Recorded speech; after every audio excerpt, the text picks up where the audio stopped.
Buenas noches y bienvenidos a Sala de Prensa de Noticias Caracol. Ahora es un gusto poder estar con ustedes.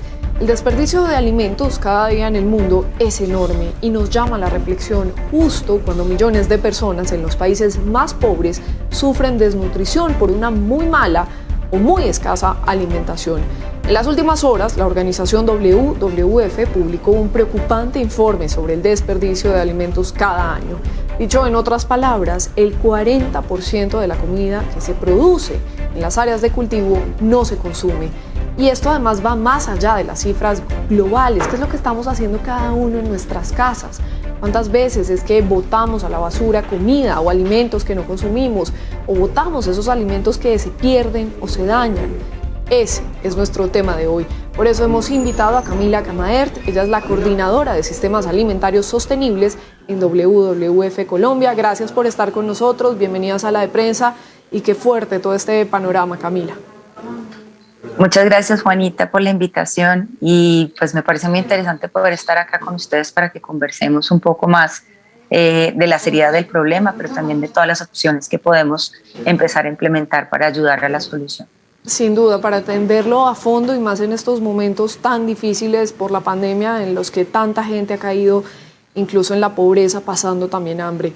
Camila, ustedes revelan que se pierden cerca de 1.200 millones de toneladas de alimentos cada año en las fincas o en los terrenos de cultivo en el mundo. Hablemos de eso. ¿Qué es lo que está pasando en esos lugares de cultivo? Ok, te quiero contar un poco en qué consiste el estudio.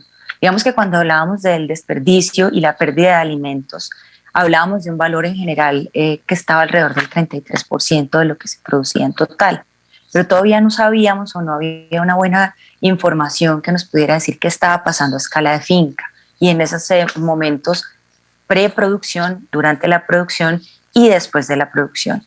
Entonces este estudio lo que permitió entender fueron dos cosas. Uno, efectivamente cuántos alimentos se están perdiendo en esa etapa, y también nos permitió entender una cosa sobre el que teníamos un supuesto, y es que creíamos que los países en vía de desarrollo eran muchísimo más eficientes en esas etapas. Pero lo que nos muestra el estudio, que fue en colaboración con Tesco, que es un supermercado en el Reino Unido, es que en países desarrollados y en la escala de cultivo se están perdiendo muchos más alimentos de los que creíamos. Claro, y las razones vienen siendo ¿cuáles? Digamos, ¿por qué es que se pierde semejante cantidad de alimentos? Vale, son diversas. Mira, pueden haber como varias categorías. Unas están asociadas, por ejemplo, con el cambio climático y las características de la variabilidad climática. Entonces, pues se está inundando más, está habiendo más sequías, pueden haber por estas mismas razones entonces más plagas y enfermedades que pueden estar afectando los cultivos, pero no son las únicas razones. También hay unas razones de tipo comercial y de tipo cultural. Muchas veces el mercado no está reconociendo, no está valorando ciertos alimentos que producimos porque no cumplen con el estándar, por ejemplo, de belleza o de tamaño, entonces son descartados. También tienen que ver, por ejemplo, con ciertas condiciones de infraestructura, dependiendo del país o la región donde se produce. Entonces hay países o regiones, como en el caso de Colombia, en donde por mala infraestructura o por falta de centros de acopio o por falta de cadenas de frío, los alimentos se van perdiendo. Y eso es lo que llega a este gran acumulado que esta cifra nos está mostrando. Es que 1.200 millones de toneladas es increíble. ¿Y de qué clase de alimentos estamos hablando? ¿Son frutas, verduras? Principalmente la categoría que más se pierde sí son frutas y verduras y tubérculos, pero también podemos incluir ciertas características, por ejemplo, pues, o ciertos grupos como pueden ser peces, lácteos, carnes que tienen que ver con lo de la cadena de frío, pero sobre todo el llamado a la acción y la mayor preocupación son sobre frutas y verduras. Y Camila, en medio de todo esto, ¿en qué lugares del planeta es donde se está perdiendo más comida? Pues mira, antes creíamos que eran en los países en vía de desarrollo por esas características que yo te decía, la falta de infraestructura, por la falta como de organización de la producción, por estos mercados tan itinerantes, estas señales de mercado que pueden presentarse. Sin embargo, lo que nos muestra el estudio es que es un problema global y mundial, tanto en los países en vía de desarrollo como en los países desarrollados. Ya sea, lo que sí cambia son las causas. Creemos que, por ejemplo, en estos países en vía de desarrollo la estandarización es mucho más importante.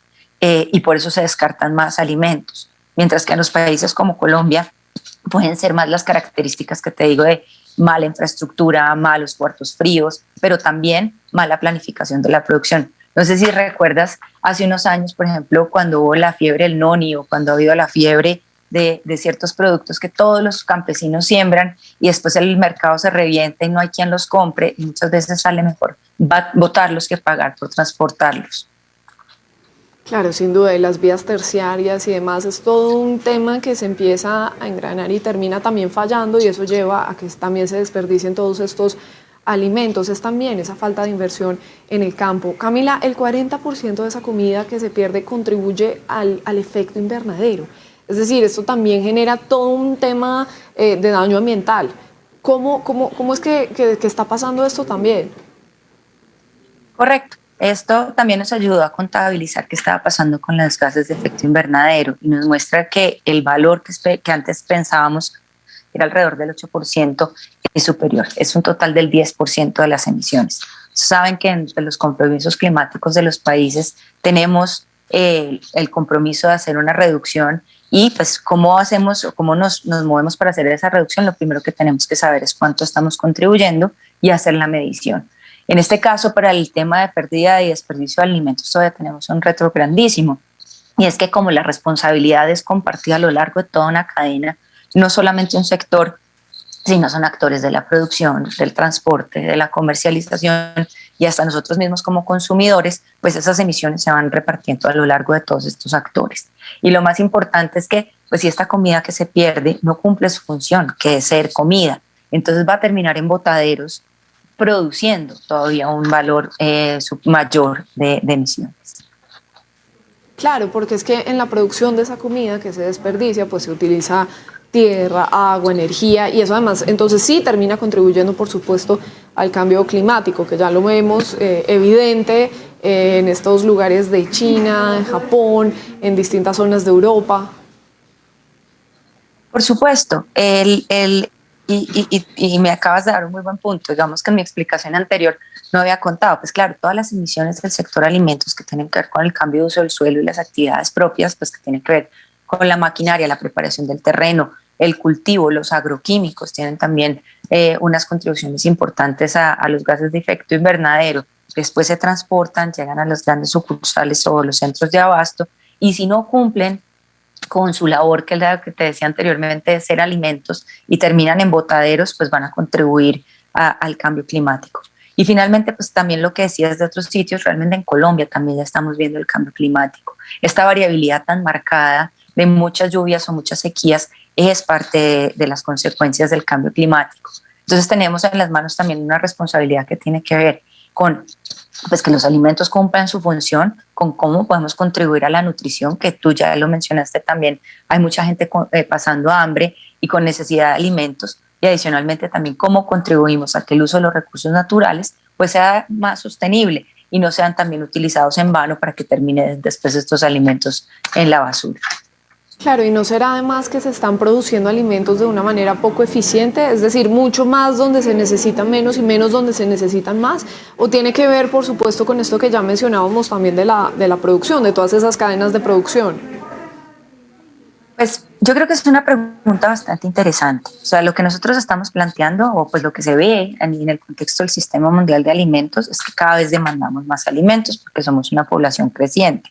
Pero lo que sí sin duda es cierto es que están mal distribuidos. Hay mucha gente que está pasando hambre y hay mucha gente que tiene también condiciones de obesidad y malnutrición por exceso de peso. Entonces, pues el asunto puede ser que sí hay necesidad de mejorar en la escala de producción, pero no creo que sea porque estamos produciendo más. Estamos produciendo con prácticas que no son, tenemos estándares de producción y de compra que no corresponden a la oferta y no estamos sacando el mejor provecho de todo lo que producimos. Y adicionalmente, pues no estamos distribuyendo bien los alimentos porque pues hay gente que está pasando hambre. Lo otro que también es súper importante en esta discusión es que si bien hablamos de frutas y verduras anteriormente, que es lo que mayor se pierde, pues también es como una cosa es tener los alimentos disponibles y otra cosa es que la gente efectivamente utilice esas vitaminas y esos minerales. porque uno de los grandes retos también en estos procesos de distribución y equidad en los alimentos es que todos aprendamos a comer de forma más variable, más variada y utilizar y pues consumir esos nutrientes que vienen de alimentos como frutas y verduras.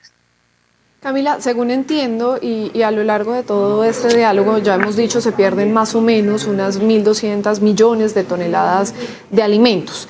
Y este cálculo ustedes lo vienen haciendo con estos estudios que se han, digamos, prolongado por un tiempo, pero esto viene en incremento, es decir, ¿este es el punto donde más se ha desperdiciado? ¿O esto ha ido variando? Digamos, si lo comparamos en el tiempo, ¿cómo estamos? Eso es una muy buena pregunta y no creo que te la pueda responder totalmente.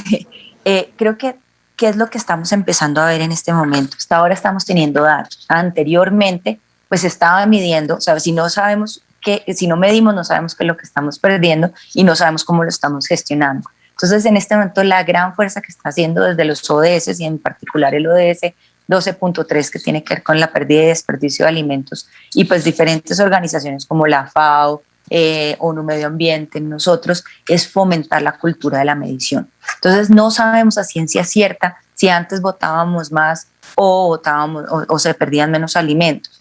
Lo que sabemos es que estamos construyendo unas buenas líneas bases que nos permiten en este momento alzar la bandera y decir, oigan, estamos en una situación bastante preocupante, como tú abriste el programa, lo que tenemos es que generar todo tipo de medidas que nos lleven a volver esta preocupación en oportunidades, por ejemplo, pues toda la parte de nutrición y efectivamente gestionar esto para que en el futuro no vaya en crecimiento, sino que podamos aprovechar ese 40% de alimentos pues para que los consumamos y podamos distribuirlos entre toda la población. Si se entiende y se hace evidente el problema, pues también se pueden buscar así soluciones. Si quisiéramos aterrizar esto al panorama colombiano, a nuestro contexto, ¿qué es lo que está pasando en el país? ¿Qué han podido detectar ustedes? Vale, el país mira que no es muy diferente al contexto global. Y eso lo hemos visto pues, en diferentes realidades de países similares a Colombia. En Colombia se han hecho estudios, se está fortaleciendo la institucionalidad también para la medición, el reporte y pues, la generación de metas. Se está justamente en este momento tramitando un proyecto de ley que va a ayudar a tener pues, como los instrumentos necesarios y va a dar las reglas del juego para hacer toda la gestión de la pérdida y desperdicio de alimentos con un enfoque de cadena. El estudio que tenemos es de 2014 y es un estudio bastante general, pero mostraba que en Colombia se perdían alrededor también del 40%, o se perdían y desperdiciaban alrededor del 40% de los alimentos. Lo que también podemos entender es que esas causas de la pérdida pues tienen que ver con lo que ya veníamos conversando y también pues no es raro que en la escala de hogares y de supermercados pues también se estén perdiendo alimentos pues por esos estándares, por las fechas de caducidad, por, no sé, en términos de frutas y verduras muchas veces preferimos ciertos estándares de belleza, no queremos una fruta porreada o con un puntito negro, con algo así, y ese tipo de cosas también se están yendo a la basura. Colombia también tiene una cosa muy interesante y es que tiene una gran fortaleza en los bancos de alimentos. Sin embargo, los bancos de alimentos es una de las múltiples opciones y alternativas que debemos implementar para hacer la gestión efectiva del desperdicio y la pérdida de alimentos. Sin duda, y menos mal existen todos estos bancos de alimento para tratar de gestionar de mejor forma todos estos y su distribución. Uno de los datos que también veníamos mencionando, Camila, el 40% de la comida que se produce en las áreas de cultivo no se consume, pero ¿qué se puede llegar a decir, digamos, de toda esta comida o alimentos en las casas que se pierden, que se tiran también a la basura por múltiples razones? Comida que está preparada, ha pasado mucho tiempo, la gente, no sé, o se vencen también algunos productos, los tiran a la basura. Este desperdicio, ¿qué tanto impacto tiene? Mira, la medición a escala de hogares sigue siendo también un reto grandísimo. Nosotros en este momento lo que estamos haciendo es, estamos conversando con diferentes hogares en Colombia, estamos levantando información que nos permita entender qué tanto la gente es consciente y sabe si bota o no alimentos. Te cuento dos datos interesantes. Hace unos años hicimos una encuesta como organización en alrededor de 20 países, Colombia fue uno de ellos, y el 90% de las personas aseguran que no botan comida. pero cuando tú vas y pasas un tiempo con ellos, cuando ves cómo es la gestión, cuando vas y hasta tomas fotografías de la basura y tienes una conversación un poco más a profundidad con ellos, te das cuenta que todos estamos desperdiciando alimentos. Entonces, el primer paso, pues sí, es hacer esa concientización de qué estamos votando y por qué lo estamos votando. Normalmente el tema del desperdicio o de botar comida tiene una connotación cultural muy profunda, ¿no? Es casi un tabú.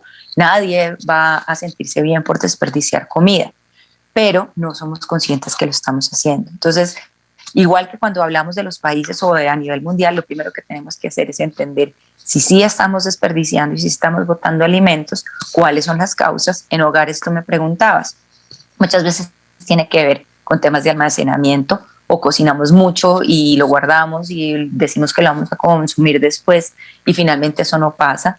Tiene que ver también mucho con el tamaño de las porciones. En países como Latinoamérica, en la comida hay un gran valor emocional y servirte mucho es quererte mucho, pero muchas veces pues no vas a comer todo ese plato y terminas en la caneca. Tiene también que ver con esta cultura de estar preparados y tener siempre alimentos guardados. Entonces compramos grandes cantidades de alimentos y después se nos dañan. Entonces pues hay muchas prácticas que podemos empezar a implementar y sobre todo pues empezar a ser conscientes de qué estamos haciendo con los alimentos que compramos y pues qué tanto están cumpliendo con su función, que es alimentarnos y no terminar en la basura. Y es sobre todo un tema de conciencia, Camila, ya lo veníamos diciendo, pues es que llama mucho la atención que cerca del 90%, digamos, de las personas que consultaron, pues no reconozca que desperdicia comida y tiene todo que ver con eso que usted venía también mencionando, son un poco las porciones, no saber planificar muy bien la manera en la que hacemos el mercado y demás. Y en medio de todo eso, de esa conciencia que también se requiere, pues hablemos un poco de las posibles soluciones, digamos, en medio de todo esto, ¿qué se podría hacer para saber aprovechar más esos alimentos? O si uno sabe que tiene ciertas porciones, que distribuirlas, ¿no? ¿Qué se podría hacer? ¿Qué han identificado? Perfecto. Tenemos varias prácticas y varias opciones que nos van a servir para aportar a cambiar esta problemática a lo largo de la cadena. Me voy a volver primero sobre las que pueden tener que ver con lo de a la escala de cultivo y después terminamos con los hogares. Entonces, para ayudar a que estas pérdidas a escala de cultivo, que pues nos dimos cuenta que llegan casi a un 40%, tiene que ver con cómo podemos empezar a demandar alimentos diferentes, cómo podemos reconocer que en la apariencia del producto puede ser diferente y reconocer que tiene igual o mejor calidad nutricional. Entonces, si como consumidores empezamos a demandar alimentos o le mandamos un mensaje al mercado que estamos dispuestos a comer alimentos que no estén tan estandarizados, que puedan tener un tamaño diferente, que puedan tener una coloración diferente, que puedan tener una pequita, mientras que nos garanticen que son nutritivos y están en buen estado, ese puede ser un muy buen momento, pues un buen mensaje para mandar. También podemos empezar a comer más variado.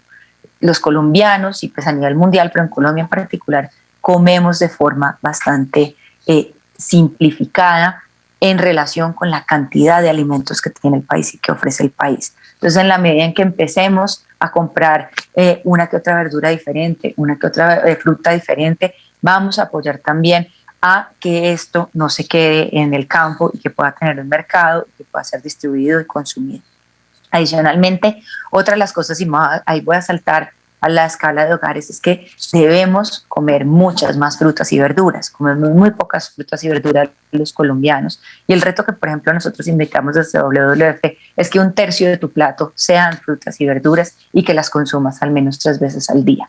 Con esto vas a ayudar primero a tu salud, a la salud del planeta y a contribuir que ese 40% de frutas y pues de alimentos, que en su gran mayoría son frutas y verduras, también sean consumidas. Otro de los retos que puede ser bien interesante es empezar a entender estos conceptos de local y de temporada.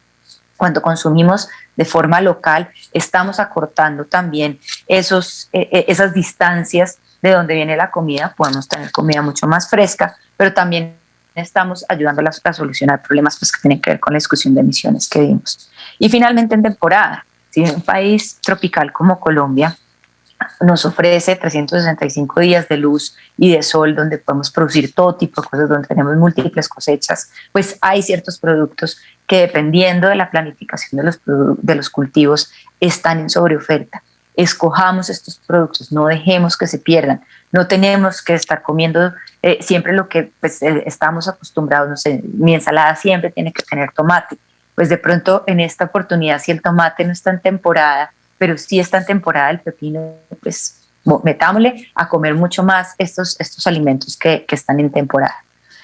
Finalmente, pues unos consejos también que estamos promoviendo en términos de hogares es que sí es muy importante hacer listas de mercado, saber efectivamente qué necesitamos. También es muy importante hacer una planificación de lo que vamos a cocinar. A veces terminamos cocinando muchísimo más de lo que necesitamos o haciendo mucha más comida de la que se va a consumir en la casa. Es muy bueno estar monitoreando de vez en cuando las fechas. Las fechas en su gran mayoría hay que saber cuáles son vencimiento y cuáles son las que están relacionadas con la frescura del producto. La gran mayoría de las fechas actualmente están más relacionadas con esa frescura, pero no quiere decir que la tienes que botar. Míralos, organízalos y organízalos de forma cronológica, que te vayas a ir comiendo las cosas que están mucho más pronto a perder ese nivel de frescura que te garantiza el que te produjo el alimento, y así evitas también desperdiciar. Y finalmente, este es un consejo muy chistoso, pero en realidad funciona.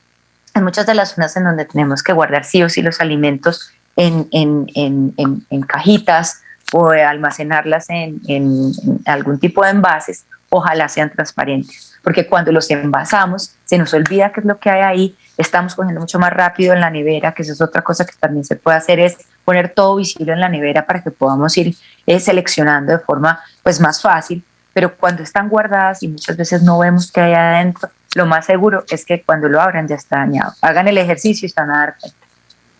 Sí, sin duda, esos consejos son maravillosos, Camila. Además, sé que ustedes trabajan de la mano de los bancos de alimentos. ¿Cómo es ese proceso? Ya que usted lo mencionaba en el caso colombiano. Correcto. Nosotros a nivel global tenemos una alianza con bancos de alimentos. A nivel Colombia los conocemos, trabajamos con muchos de sus socios, pero creemos que la labor que ellos están haciendo es tan buena que nosotros estamos tratando de ayudar a gestionar lo que pasa antes de que los alimentos lleguen a estos bancos. Lo que tengo entendido del rol de los bancos de alimentos es que ellos son unos grandes captadores de alimentos que están próximos a dañarse o a perder sus condiciones pues, de frescura.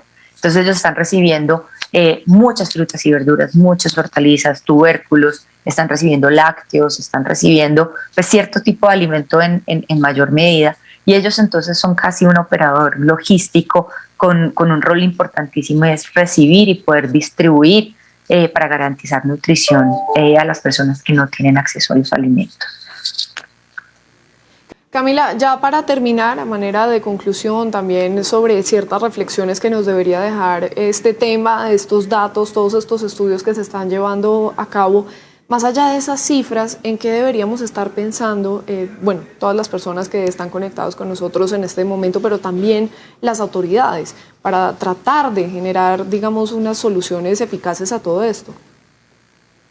Correcto, Juanita, muchas gracias. Pues sí, esto es una problemática que nos atañe a todos. Pues no hay nada más personal que la comida, es una decisión que estamos tomando al menos una vez al día, y eso nos da también mucho poder para cambiar las cosas. Entonces, pues lo primero es que sí, volvamos sobre ese acto de comer consciente, que la comida está relacionada con la vida, y también en la comida y la producción de comida pues, está relacionado con la supervivencia del planeta. Las instituciones pues cada vez se están moviendo más hacia buscar opciones, contabilizar los impactos, generar los marcos de política que nos puedan permitir hacer una gestión más efectiva, pero yo creo que esto es un problema de todos y de todos como planeta. Entonces, en la medida en que, como les he dicho, cada uno de los eslabones, desde los productores, los transportadores, los gobiernos, los supermercados, las plazas, nosotros como consumidores, los restaurantes, asumamos que podemos tener un rol porque somos parte del problema, porque no somos parte de la solución, vamos a sacar el mejor provecho para realmente que ese 40% de comida no termine siendo basura, sino que cumpla con su objetivo, que es nutrir y alimentar. Es un tema trascendental y además no podemos olvidar y aterrizarlo también en nuestro contexto, en lo que está pasando en Colombia, la pandemia, por ejemplo, que ha llevado a que una cuarta parte de los hogares colombianos, es decir, 1.7 millones de hogares colombianos, solo estén comiendo en este momento 2 veces al día. Es Camila Camaer, la coordinadora de los sistemas alimentarios sostenibles en WWF Colombia. Gracias, Camila, por su tiempo, por el análisis y ojalá podamos ir solucionando todo esto. Muy amable. Muchísimas gracias a ustedes. Que esté bien, muchas gracias. Muy bien, hacemos una pausa y ya volvemos con Ricardo Ospina, que nos va a estar contando qué es lo que tiene en su radar.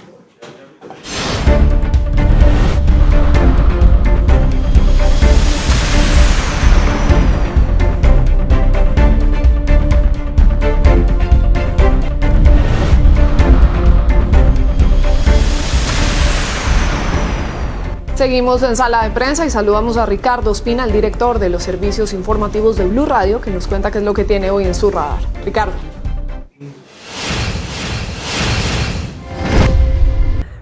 Hola, muy buenas noches. Hoy entra en el radar aquí en Sala de Prensa de Noticias Caracol Ahora la situación que afrontan 18 ciudadanos colombianos, supuestos mercenarios militares en retiro, todos ellos, que ya completan más de un mes detenidos en una cárcel de Puerto Príncipe, en la capital de Haití, como supuestos responsables del magnicidio del presidente de ese país, Jovenel Moïse.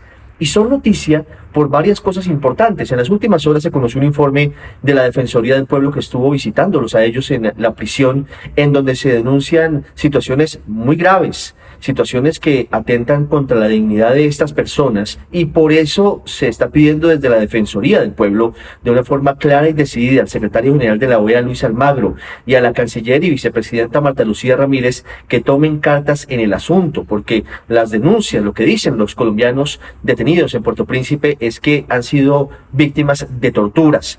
Y por eso el presidente Iván Duque incluso el día de hoy también habló sobre la misma situación y dijo que más allá de la posibilidad de que hayan tenido o no relación con el magnicidio del presidente de Haití y de que tengan que pagar por sus delitos en ese país, lo que se les debe garantizar es precisamente un trato digno. Y dijo que en caso de que no se logre esa garantía, Colombia tendrá que recurrir a organismos internacionales, sin detallar más, aunque seguramente hablará también de la Organización de Estados Americanos. De manera simultánea se conoció la petición de la canciller y vicepresidenta Marta Lucía Ramírez en un sentido similar, pidiéndole al canciller de Haití, pero sobre todo al cónsul honorario de Colombia en ese país, en Puerto Príncipe, la capital, que apoye al gobierno colombiano en las garantías y que por lo menos sean visitados 3 veces por semana estos colombianos detenidos, que repetimos, dice el gobierno, pudieron haber cometido delitos graves, pero eso no es una justificación para que se les estén vulnerando sus derechos. De manera paralela, la Defensoría del Pueblo logró la situación siguiente, y es que estos jóvenes mercenarios colombianos enviaron cartas de puño y letra a sus familias, muy cortas, en las que dicen que están bien, pero piden ayuda y además insisten en su inocencia. Las familias están de nuevo pidiéndole a la Cancillería colombiana y a las autoridades que les permitan tener un contacto más directo, como una llamada por teléfono o una videollamada en el mejor de los casos, sobre todo para los niños, para los hijos que están ansiosos y muy tristes luego de conocer esta situación. Todo esto en el marco del respeto a los derechos humanos, más allá de que, como avanzan las investigaciones, y lo dijo el presidente Iván Duque, es muy probable que todos ellos tuvieran conocimiento de que estaban formando parte de un plan criminal para matar al presidente de Haití. Gracias, Ricardo. Hasta aquí Sala de Prensa de Noticias Caracol Ahora. Los dejamos con el segmento económico Signo Pesos. Buenas noches y hasta la próxima.